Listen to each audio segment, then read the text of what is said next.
In die Tonnelsportnuus gaan ons na die rugbyveld en dis rugbynuus uit Nieu-Seeland uit en dit is Nieu-Seeland rugby wat binnekort 'n nuwe afrigter gaan aankondig. Natuurlik die groot nuus was dat Scott Robertson, die afrigter van Nieu-Seeland rugby, nie meer die afrigter is nie. Hy is afgedank na 2 jaar van sy 4-jaar kontrak. So Robertson het in 27 toetse net 7 toetse verloor. Sy wenpersentasie is steeds baie beter as enige van die 6 laaste Europese spanne, insluitend Engeland en Ierland.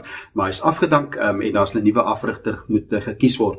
3 wedstryde wat hulle ook in 2025 verloor het van die 13 toetse, dit was onder andere teen Argentinië in Nieu-Seeland, dan hulle teen Engeland op Twickenham verloor en dan 'n groot verloor in Wellington in Nieu-Seeland teen Suid-Afrika. Daai telling was 43-10 gewees. So een van die nuwe afrigters wat moontlik aangestel kan word is Jamie Joseph en hy is een van die spelers of die afrigters wat genoem word. Indien dit gebeur, kan dit gebeur dat Tony Brown wat tans by die Springbokke afrig, saam met hom kan afrig, want hulle die afgelope 2, 3, 4 jaar het hulle altyd saam afgerig, maar Tony Brown het nog 'n kontrak tot na die 2027 Wêreldbeker met die Springbokke.